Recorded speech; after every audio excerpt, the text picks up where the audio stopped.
Good morning, everybody. Welcome to another Sunday of learning Siddur together, Kabbalah together, Tanya together, on a special day of Hanukkah. Connected class we're holding in chapter 51 of Tanya, which will start in a moment, and connected to Hanukkah. And actually, today is a very special day in the Chassidic calendar also. Besides being Hanukkah, the day of the holiday of Hanukkah, it's also connected to a Chassidic holiday. It's connected to the Alter Rebbe. Tanya, the one who composed Tanya, wrote the Tanya, gave the teachings of Tanya. So today, in the Yom Yom of the day, the Rebbe writes, today, on the 27th day of Kislev, the third day of Hanukkah, during the Alter Rebbe was incarcerated. We celebrated Yutas Kislev, the 19th day of Kislev, which was the day of the liberation of the Alter Rebbe from prison for spreading Chassidus in the world. And he was incarcerated again. He was incarcerated again in the year 1800. Like 4 years after his first incarceration, he was incarcerated again. The conditions of his confinement, of his second incarceration by the Russian Tsar, were not as harsh as they had been the first time. The slanderous charges, however, the Rebbe writes, was far more severe, for it focused not on himself personally, like the first incarceration, but on the teachings of Chassidus itself. Second one was more on his teachings than on him being involved with going against the government. You know, they thought they said on him that he was supporting the Turkish army. So the second incarceration was not that concept, but actually on his teachings. They went into his teachings, and they tried to attack the Alter Rebbe on his personal teachings of the Tanya, his personal teachings of Chassidus. And they said that, as we'll soon see, that his teachings are his teachings are against the Tsar, against the kingship of the Tsar. And the opposition was very intense. His imprisonment in the Tani Soviet prison, and was released the second time on the day of the third Hanukkah light. So today is the third Hanukkah light. So today is the Alter Rebbe's second liberation from imprisonment, and is the concept of his liberation of Chassidus. So if you listen, there's a beautiful book, Yom Yom, which I'm reading from, and over here, the probe beneath the surface. He tells you the story behind the story. What is the meaning that the Alter Rebbe's second incarceration was worse than his first one? So the Alter Rebbe, it says over here, the Alter Rebbe's second detention arose from his ideological objection, out of an ideological objection, that his teaching encouraged Jews to stand before God with Mesiras Nefesh. That the Alter Rebbe demanded bittul, that there needed to be total nullification to God, and self-nullification. This is what the Alter Rebbe demanded in Tanya, that a Jew has to be bottled HaKadosh Baruch Hu. He has to be bottled to God. His accusers maintained that promoting Mesiras Nefesh, if you promote self-sacrifice, then what's going to happen? Erodes all respect to the Tsarist authority.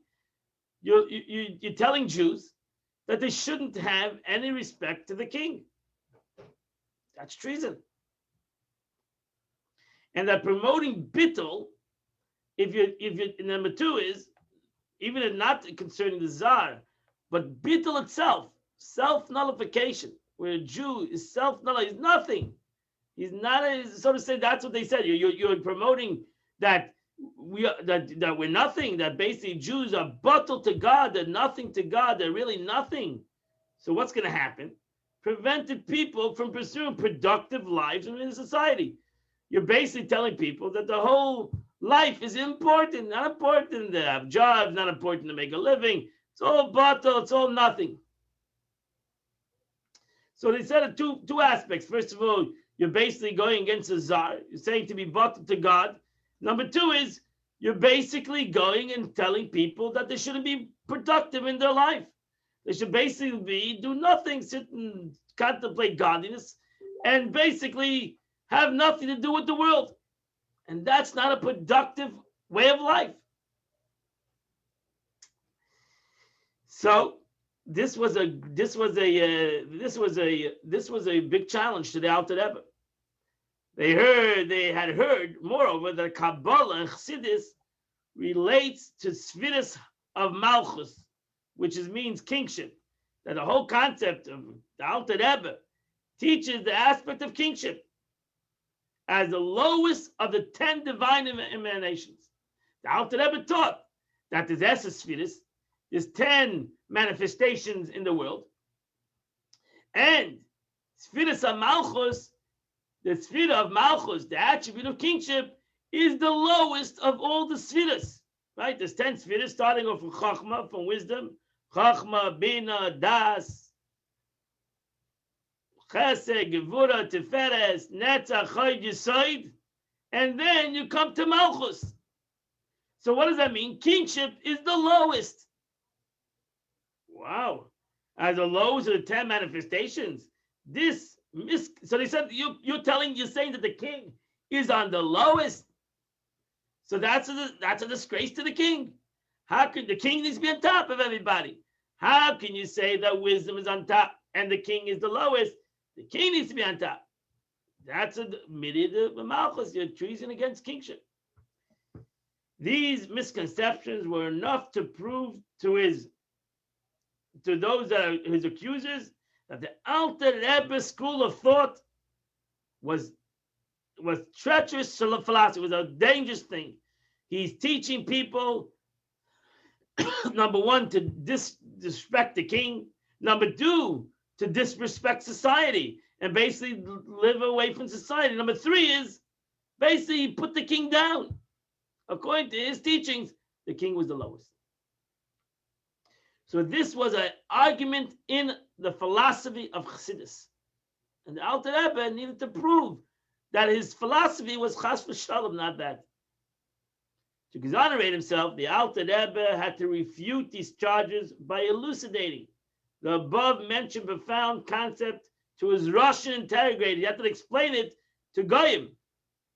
He had to explain it to Yid, and he had to explain it even to Goyim that they would understand what his teachings were.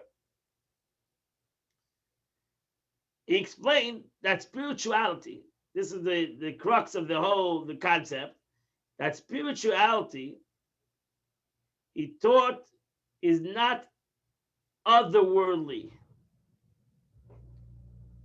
Rather, it guides a man along the path that enables him to reveal godliness within the context of every day. He said to them, I'm not trying to take people out of the world. I'm not trying to tell people, oh, we have the czar, we have all these rules and regulations from the government. Let us go out of the world. The world is nothing to us. The czar is nothing to us. The world is nothing. No. My teachings of Chassidus was meant to be brought down in the world, to be able to take the outer world situation, godliness, and bring it within the world. That means to be able to have people live a better life, a more healthier life, a more happier life. Everything in this world, including the ruling authorities, embodies a higher reality.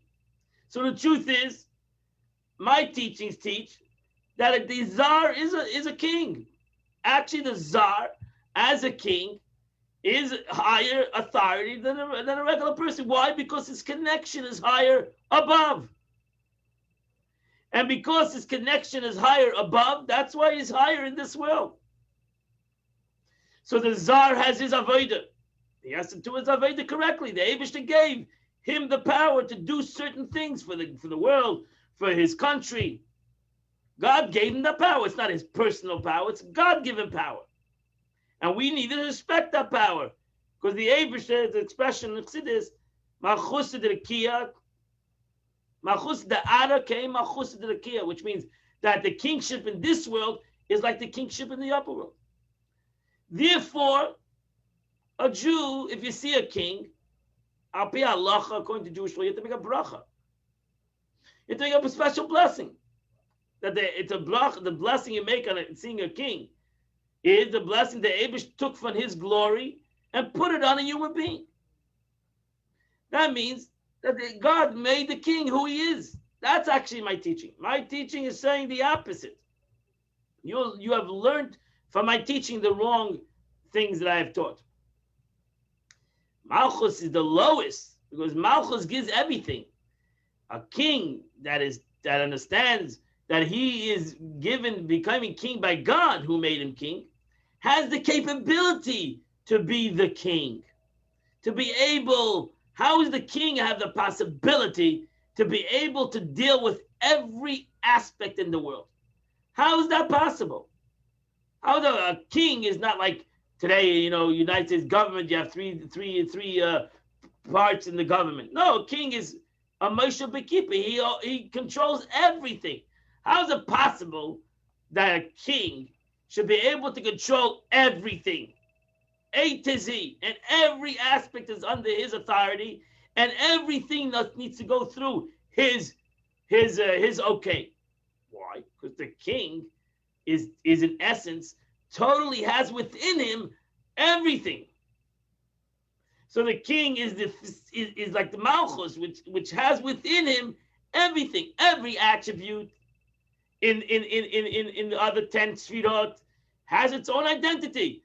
Chachma is Chachma, Gevura is Gevura, Chesed is Chesed, Netzach is Netzach. Each one has its own reality. Malchus, the beauty of Malchus is that it's the lowest but the highest at the same moment. Because Malchus kingship has within it everything else, and it has the capability to give everything else. So that's why Shabbos is comparison to Malchus. Shabbos brings in the whole week, comes into Shabbos. Everything we do from Sunday today, starting today, the first day, we do it for the sake of Shabbos. And Shabbos elevates the whole week, and it blesses the next week. Shabbos, this past Shabbos was called Shabbos Mevarchim. It's called the Shabbos of blessing because this Shabbos is the Shabbos before the new month of Tevis, and we bless the whole month. On this Shabbos, we bless the entire month. That means Shabbos, which is Sfiras HaMalchus, which is the attribute of kingship, has within it the capability to take the whole past and not only to bless the week, to bless the entire month. And that's the beauty of Shabbos. That's why Shabbos is Me'ein Olam Haba. Shabbos is like in paradise. Shabbos is a messianic time. It has the capability to hold in everything. We see the difference between Golus and Geula. You see it very openly in today's day and age. Golus is separation. Separation. We have separated world today. We live in a very separated world. Everybody has their own flag. Everybody has their own party. Everybody not only disagrees with the other party, hates the other party. And we have this humongous separation. You can see that we're in such a gullus today. We're in such a darkness today. And that's a good sign because before Mashiach, we have to go into a deep gullus. We have to go into a deep darkness. And we're living in a deep darkness that everything is separate, it's polarized. And everybody has their camp and everybody else is evil. Not that they disagree with me, they're evil. I can't talk to them. I gotta disconnect from them. They're totally evil. And the other camp says the other thing, the opposite. You're evil. This is gullus. This is separation. Comes Shabbos, comes Geula, redemption is unity. Unity. The concept of godliness is unity. The concept of Malchus is unity. A king that can unify the nation is a king. A king that can bring together different parties, that can handle the ministers and the simple people, the intellectuals and the unintellectuals, the rich, the poor, whatever, anything that this government, anything that this country handles, hands within it. You have a king that gives to everybody, handles. That's a king. That's what Moshe Rabbeinu said to the Eibishter before he died. We need another leader that will bring the people and take the people.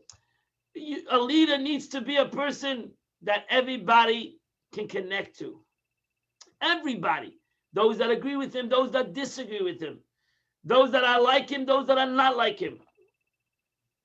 That's true leadership. And we don't have that. We're struggling with that concept today because we have such division in the world. And that's Golus. This is the greatest example of Golus. And the Alter Rebbe said, I came to the world to bring unity to the world. That's why the Baal Shem Tov said that through teaching of Chassidus, it's going to bring Mashiach. Because through teaching of Chassidus brings unity to the world. It's a general statement. Talmidei Chachamim marbim shalom ba'olam. The teachings of the sages, the teachings of the Torah brings unity to the world. When you bring unity to the world, you bring healing to the world. Then the world can function. Then the world prospers. And that's today. Today is as the ends of our task is to align material existence with spiritual reality, that it is source and its counterpart. The Alter Rebbe said to the authorities, he explained it, ultimately they let him go today on the third day of Chanukah, which is his day of liberation of the teachings of Chassidus. So the teachings of Chassidus today were even the non-Jewish world. The authorities of the Tsar at that time understood that Chas v'Sholem is not going against the king. He's actually enhancing the king. God forbid, he's not telling people that should go away from the world. He's teaching people how to really unify the world. That the world should be a world of unity. That there should be something that brings unity to division. Because if you take the world, each one on its own, then you have disunity. What brings unity in a divisive world? And the Alter Rebbe said, God brings unity in a divisive world.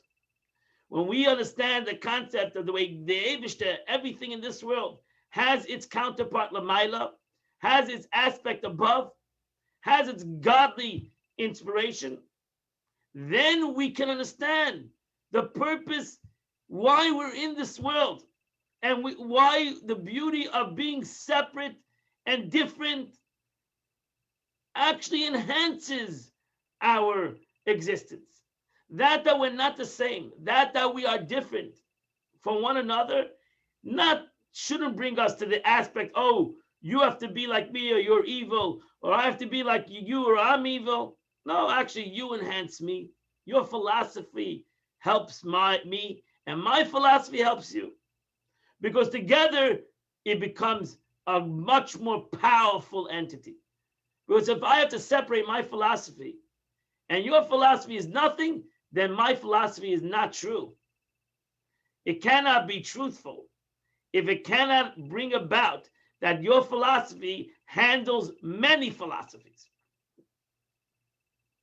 That's why the Baal Shem Tov taught that everything in life can be found in a way to how to serve HaKadosh Baruch Hu. Everything in life, even an Aveda, can teach you how to serve God. Because you serve, in the simple analogy, you serve God you serve an Aveda with a Hana'ah. The Gemara says a person does not do a sin if he has no Hana'ah, if he has no pleasure. Nobody does a sin out of despite. What is needed is despite anybody. God is not threatening him. No, a Jew does a sin because he enjoys it. He has a taiva. Imagine if you can use your taiva to the good. If you can use your taiva, if I can use my taiva, my desire, for the sake of negative, I should learn to use my taiva for the sake of good. That's why a Baal Tshuva stands higher than a tzaddik. Because a Baal Tshuva has the capability of taking a taiva for the negative to transform it to a taiva in the positive. A tzaddik never understood a taiva in a negative. He never comprehended this taiva in a concept of a negativity. So this is truly, my friends, the lesson of Hanukkah. Because Hanukkah is the lesson of the oil, the lesson of the light. It's two things. It's a lesson of the light, oil, and the lesson of the oil. The light needs oil. It's an interesting thing that light needs. Light, a candle, a flame better. The word of flame is light. The flame needs oil. Without oil, the flame will not exist. Why wouldn't oil exist on itself? Why wouldn't light exist without oil? Why did the Eibishter made that oil needs to give light its existence? And the Alter Rebbe explains that the flame in Chassidus is my neshama. My neshama is a flame. My neshama is like a flame, like a fire. It's a burning fire.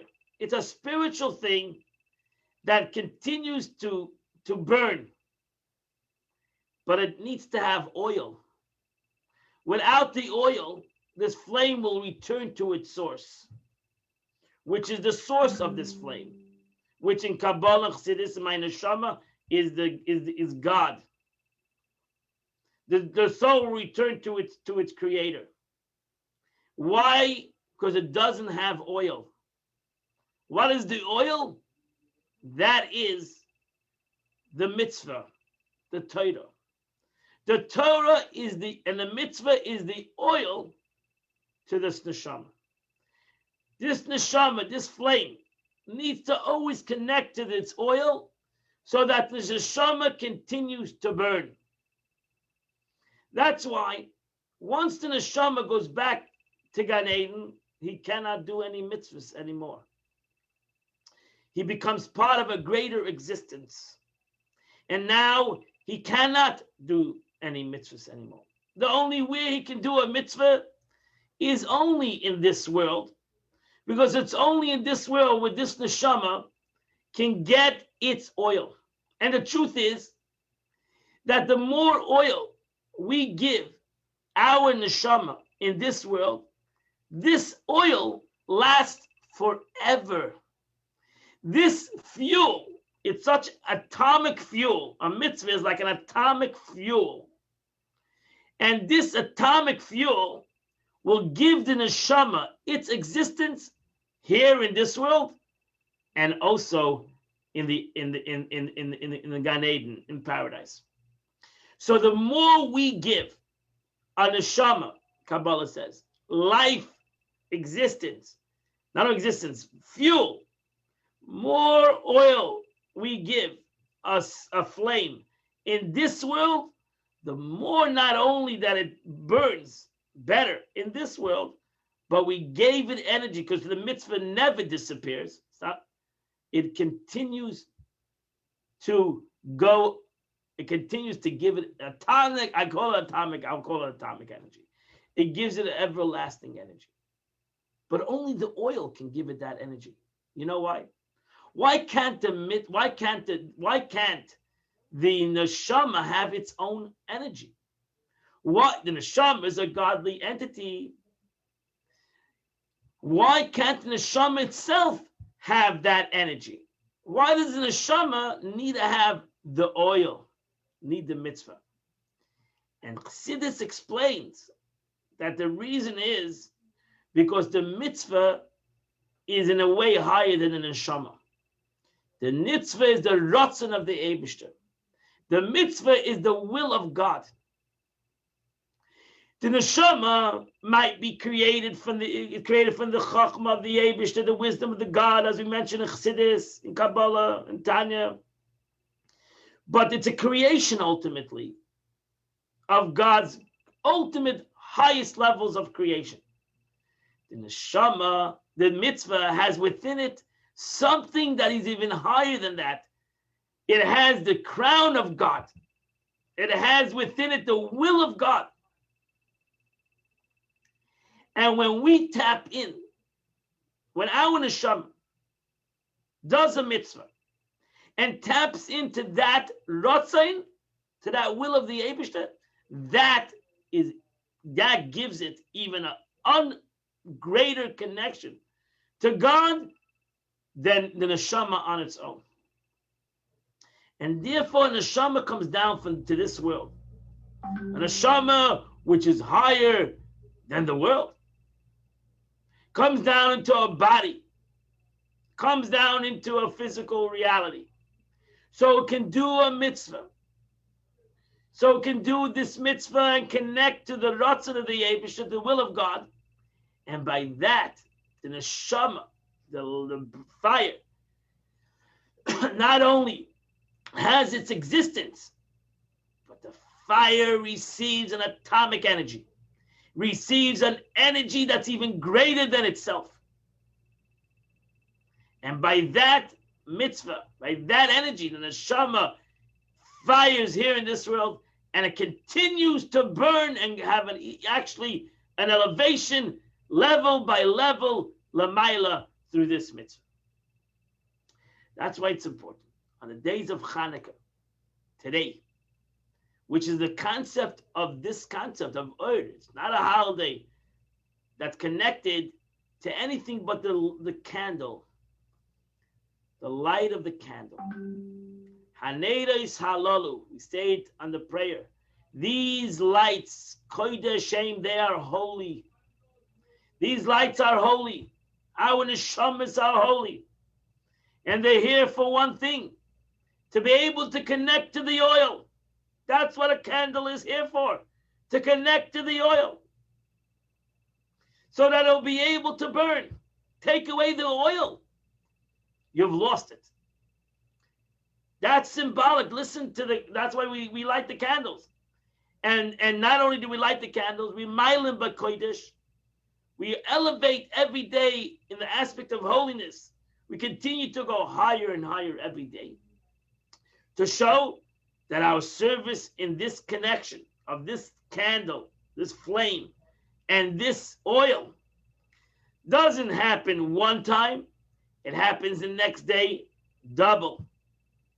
And it happens a third day again and more.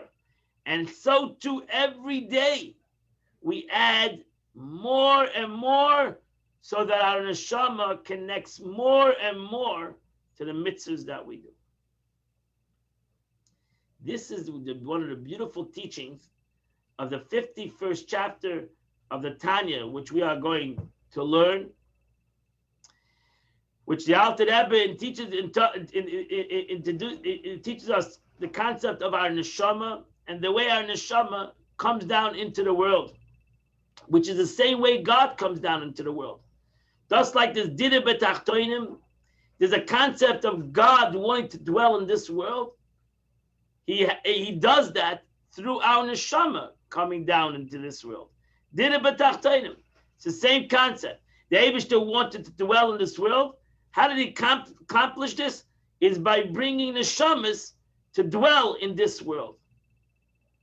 So we are partnership in God's willing and wants and ratzai to the will of HaKadosh Baruch Hu. We have to understand that we are all trying to connect to the ratzon of the Eibishter, the will of God, to have a dwelling place in this world, to have a light in this world, so that through this light, the mitzvah will be consumed. Right? The oil consumes itself. The oil disappears. That's to see the bittul of the oil. The oil disappears. The oil goes a mesilas nefesh. The oil goes on self-sacrifice, so to say, so that the fire should burn. The oil is willing to nullify itself. That's a mitzvah. A mitzvah nullifies themselves to the will of HaKadosh Baruch Hu. That's the beauty of a mitzvah. And when we take a physical thing and we do with it a mitzvah, we nullify its existence. So we take tzedakah and we take charity and we give it to charity. We don't give it to something that I can buy something.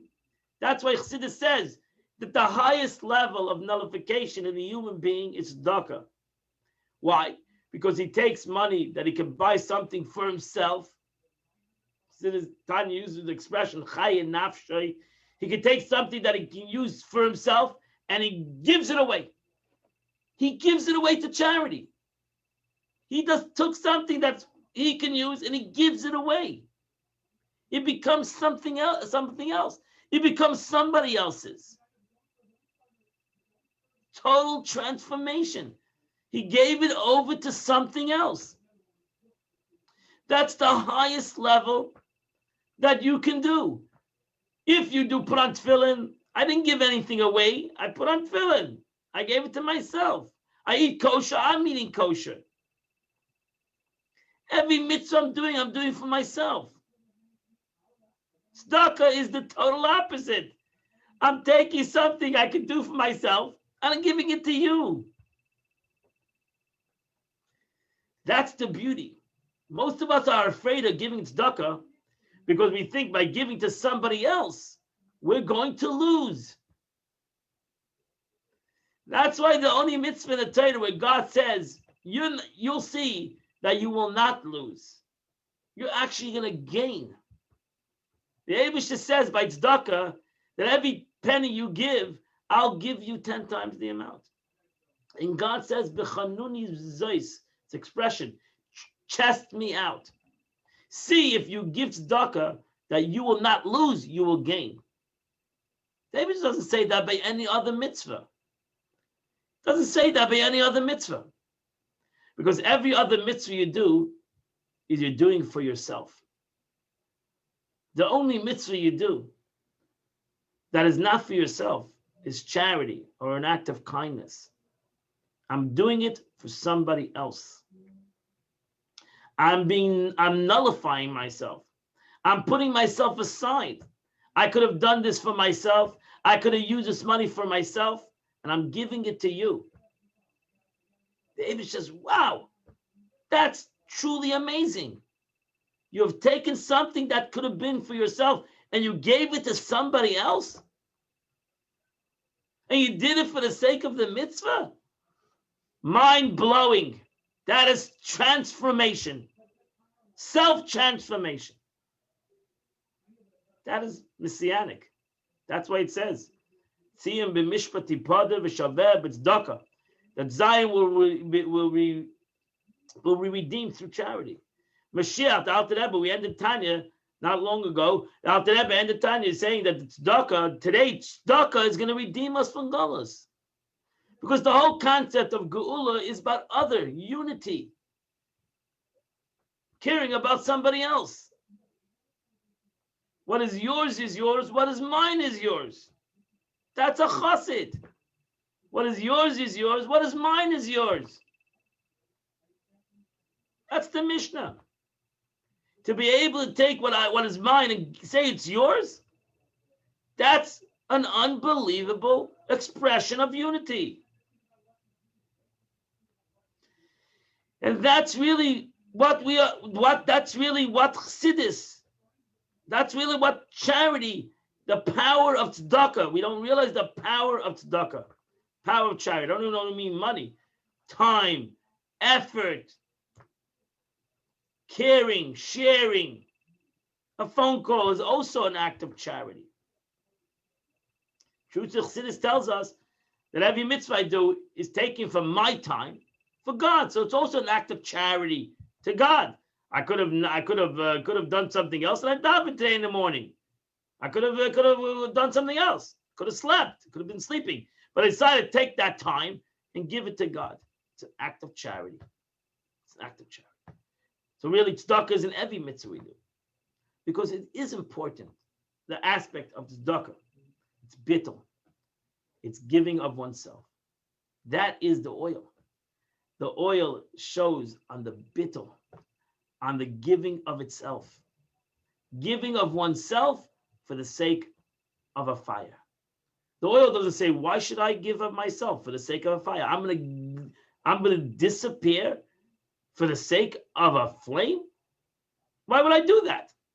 No, the Eibishter put it in the concept of oil that it has the capability of giving of itself for the sake of others. That's why Chassidus is compared to oil. Chassidus in Kabbalah is compared to oil, because Chassidus teaches us how to have bittul. How to have bittul. Not that the way the authorities taught to have bittul, the world is nothing. That's not bittul. That's not the meaning of nullification, self-nullification. The meaning of bittul is that I understand that everything in the world is there for a purpose. It's there for a godly purpose. It's there for another purpose. When I say the concept of another, when you say tzedakah is about another, that's what the Torah wanted to accomplish in the aspect of the world.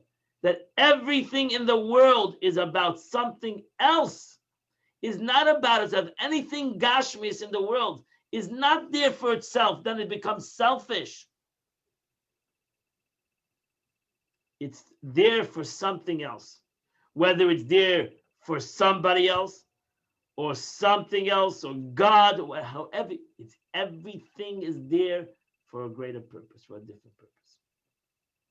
And that's the beauty of Hanukkah. That's the beauty of why we compare, as we're going to soon see in Tanya, why we compare the neshama to a candle. So to start off with that, let's go. The Alter Rebbe brings down something that's in Zohar in the 35th chapter of Tanya.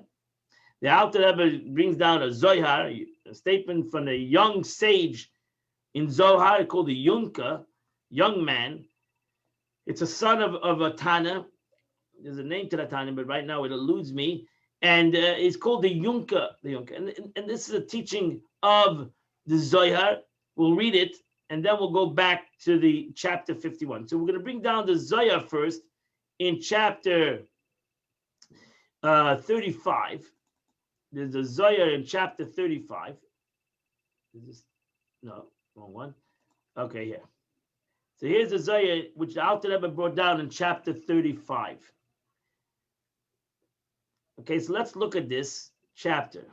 Let's look at this. Let's look at this. It's very Kabbalistic. Okay, V'hini behakdim loshen hayunka. The above mentioned it will be resolved by clarifying the first comment of the Yunka. Yunka is the young guy. B'Zohar Parshas Balak.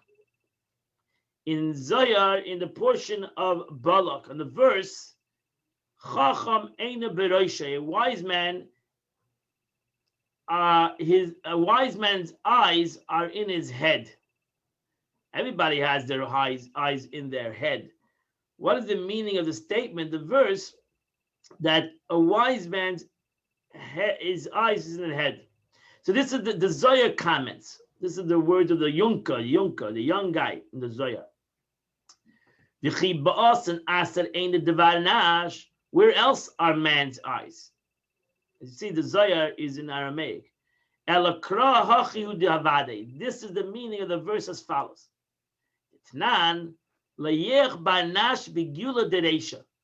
We learned that a man must not go 4 cubits while bareheaded. He shouldn't go, a man should not walk 4 cubits with 6 feet without a yarmulke. My timer. What is the reason? Why? The Shchinta Shchar Yaresha. Because the Shechina, divine presence, rests upon his head. Therefore, every wise man has his eyes, meaning his interests and concerns, umila b'reishinu, and hence also his speech concentrated in his head. What do you mean he has it in his head? His head means in the light of the Shekhinah, which rests and abides above his head. So that's what it means. The yarmulke is not there to cover your head. Your yarmulke is there that you should always remember that there is a light, is the Shekhinah, the presence of God above my head. Tamon, this is to continue the Zohar.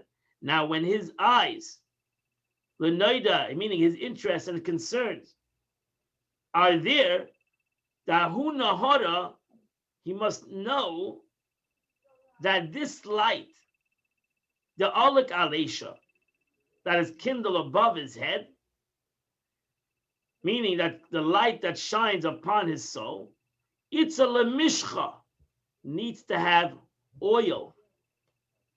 This light that's above his head, that is shining upon his soul, which we mentioned in Tanya. According to this is the Zohar, but we understand from the Tanya because your nefesh lakis is in your mind. The Alter Rebbe says your nefesh bahamis is in your heart. Your godly soul is in your mind. So above your mind, your godly soul, which is in your seichel, is connected to the godliness which is above his head. So this needs to have oil. Begin gufa the banash ipsila. For man's body is the wick that retains the luminous. Unahara adik le'ela, and the flame and the light is kindled above it.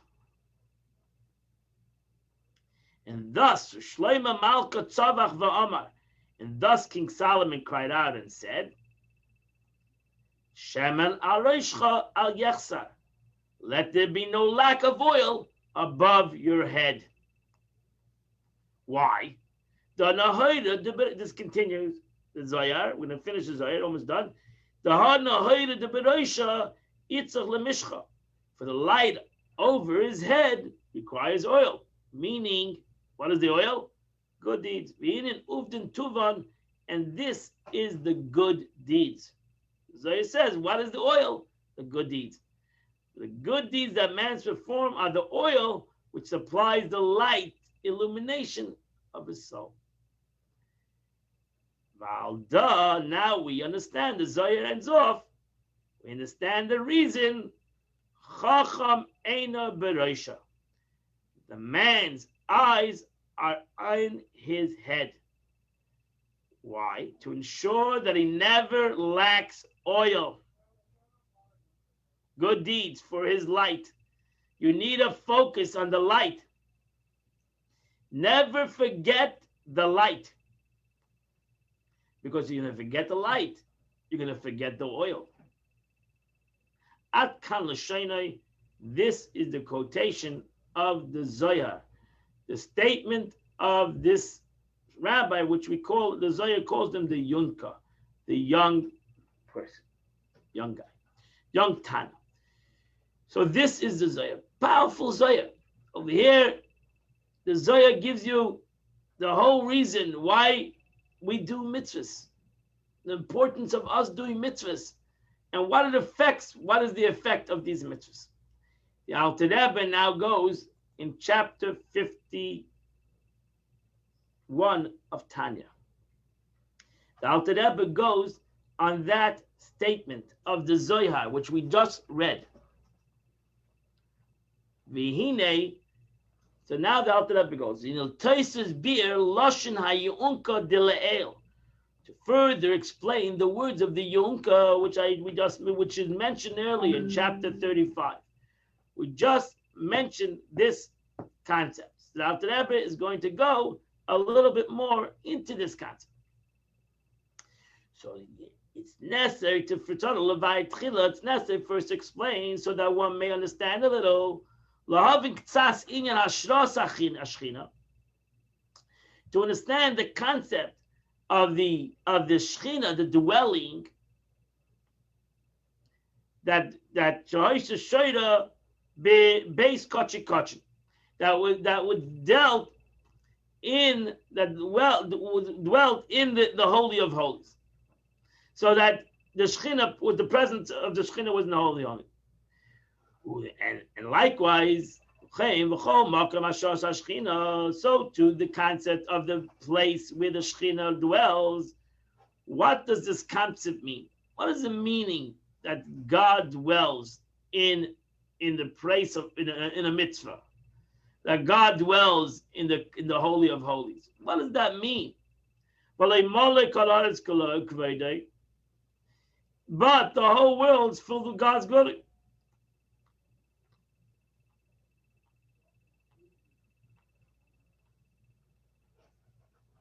Read this.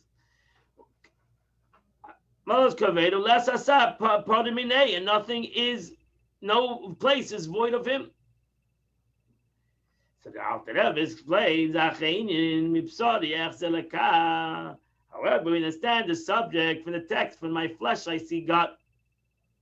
That in essence, that from my body I can understand God. I don't need to go far to understand this concept. I can understand it from my body itself. By analogy, the human soul pervades all the 248 organs of the body. From the highest, from the head to the foot.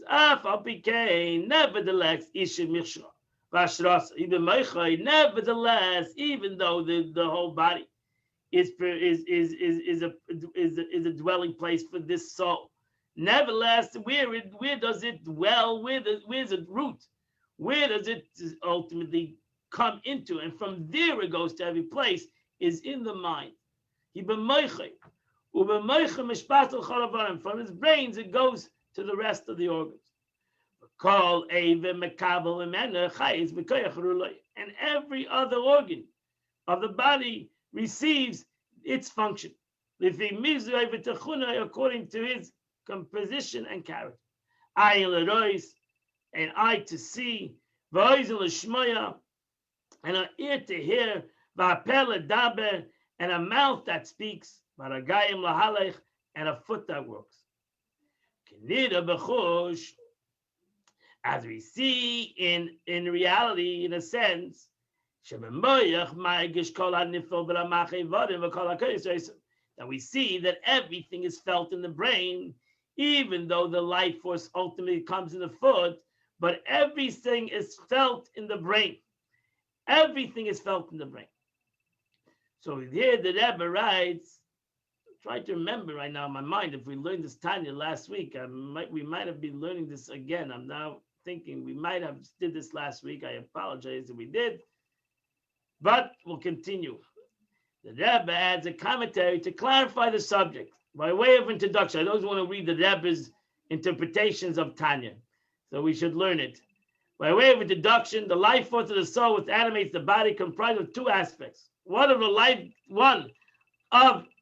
is its life-giving force, in that the whole body is alive and draws vitality from the soul.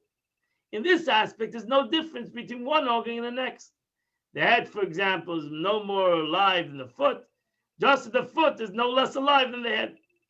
The entire body with all its organs are equal, alive throughout. In Siddur terminology, this aspect of life-giving force is called the light of the soul. For the light shines equally upon everything around the light source, regardless of the quality or the nature of the subject receiving the light. The second aspect of the life force is the specific functional power which each organ draws from the soul. This power is unique to each organ. The eye receives from the soul the power to see. The ear, the power to hear. The mouth, the power to speak. And the foot, the power to walk. Every one of these receive its force. And then the Rebbe, we did learn this last week, and then the Rebbe explains that not the light comes into the foot as equally as to the ear or to the head, and basically the foot hears and the foot sees. Actually, It fits exactly what it needs to do. In the neshama, there is the capability of sight. In the neshama, there is the capability of walking. In the neshama, there is the capability of hearing. And then the neshama comes down in each and every one of it, in each and every one of its capacities. And that's this long teaching of the Rebbe, which we did it.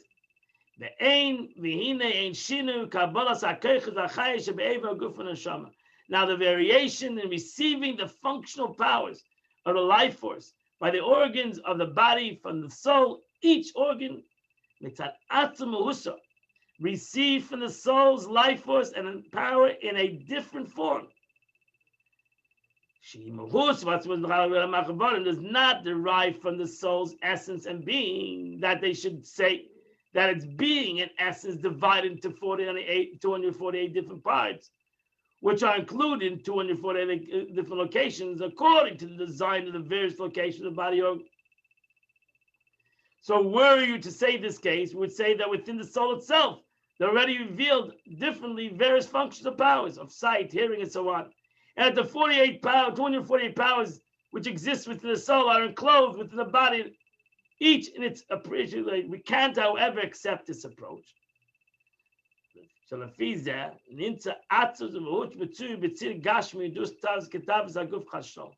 according to this, it would follow that the soul's essence and being is designed in a physical design and likeness and structure similar to the structure of the body, God forbid.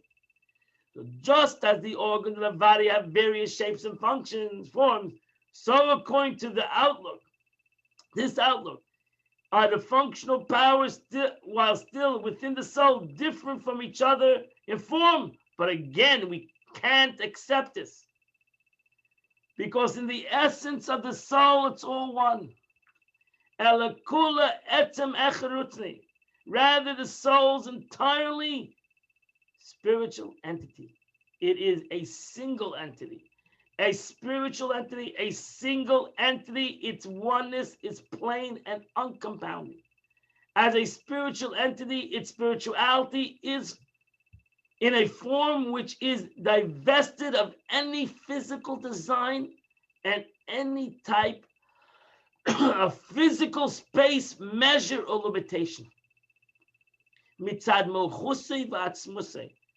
The soul is free of all such dimensions by virtue of its instinct, being, and essence. Since the soul is an essence, a part of God, it has no dimensions. You can't give it a dimension. In fact, the soul is so plain and free that all of these, that even when it is actually enclosed within the organs, they cannot affect any change in the soul. Therefore, the Alter Rebbe continues. Therefore, and it's not valid to say concerning the soul's being and essence that it is in the brain of the head more than in the feet, since its being and essence is not subject to concepts and dimensions of physical space and limitation. It's therefore impossible to attribute the soul this limitation from being more in the head than the feet.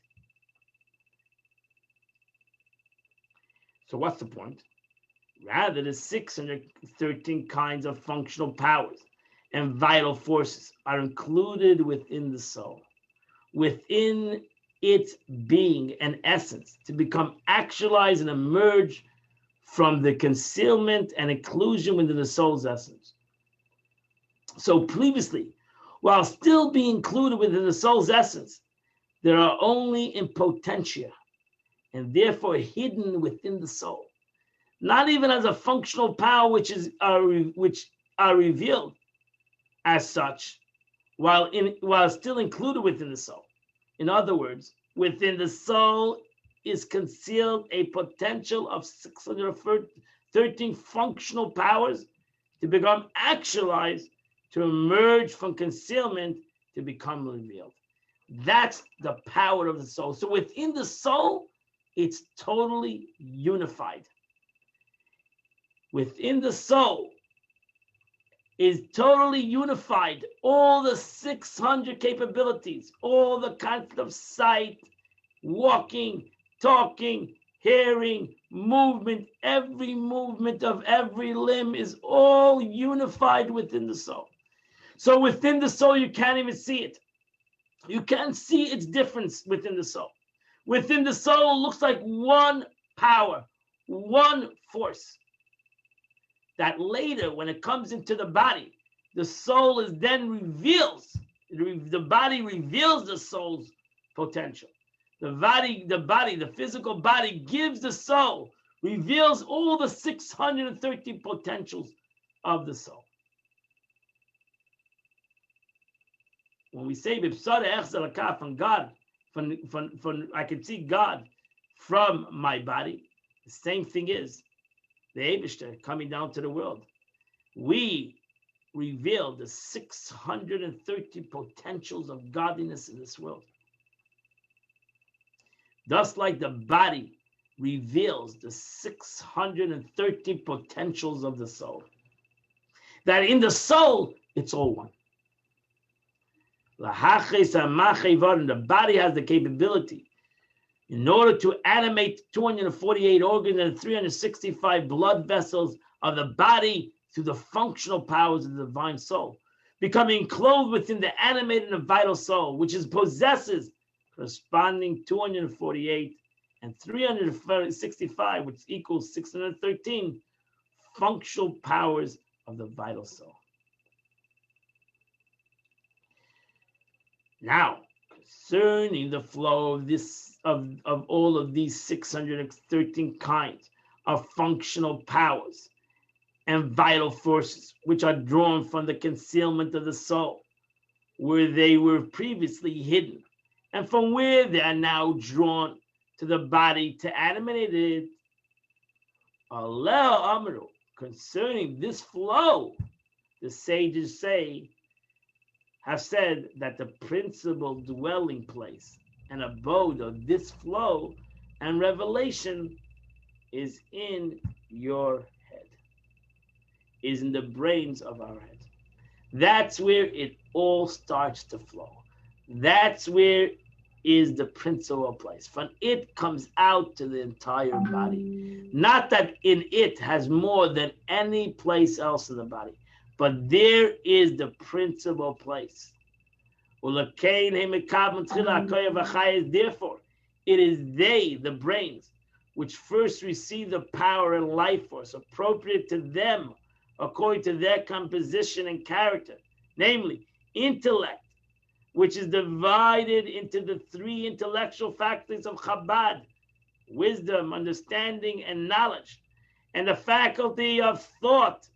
And whatever pertains to the brain, all these receive their life force from the soul before the other parts of the body. And not only this, that the brain receives their own life force from the other organs, before the other organs, but also the overall flow of all the individual strands of vitality to the other organs is also first included and enclosed in the brain of the head before it becomes revealed in the individual organs. And it is there in the brain, the core and the source of its set flow exists in a form in which the light and the vitality of the entire soul is revealed. So in other words, when the general flow of vitality reaches the brain, then the light and the vitality of the entire body begins to be revealed. That's the original source, and that's where it all begins. So that's why it says, Kula b'chokhmah, sees everything comes from the brain. Everything comes from the wisdom. Umisham mishpashet. And from there, the brain radiance flows to all the other organs, each of which then receive the functional powers of the vital force appropriate to it according to its composition and character. The power of sight in the revealed in the eye, the power of hearing in the ear, and so on. Kol ha-koiches b'shpat ma'amoyach, the Alter Rebbe keeps on, we should understand this clearly, that if we comprehend the way the body works, we'll understand the way God works. But all the functional powers flow from the brain as it's known, and from there in the brain is located the principal dwelling place of the entire soul in a revealed form. So although the soul actually exists all over the body equally, with no difference between one and another, yet the principal place of the soul is revealed in the brain. Since the brain, the overall life force which flows from the soul, is revealed, it is only the individual faculties of the overall life force which shines forth and radiates from there in the brain to all the organs of the body, just as the light radiates and shines from the sun into the innermost rooms. Even the heart, which is a central organ, which all other organs also receive the vitality. The heart diffuses to all the organs also, and they receive the blood. Its own vital force also comes from the brain, which is why the brain naturally dominates the heart, as explained above. We're going to stop over here. And we'll start next week with Kocha Mamish, where the Alter Rebbe goes into the spiritual realms, the way that God comes down into the world.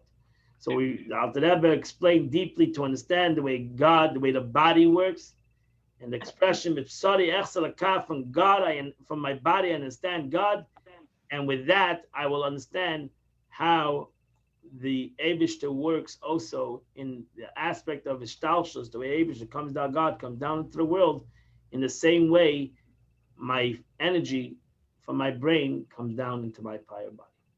You have a question? Somebody has a question? Somebody wanted to ask a question? No? So that ends today. Today's the learning. I hope you all enjoyed it and learned something from it. And we all continue to have the light of Hanukkah upon us.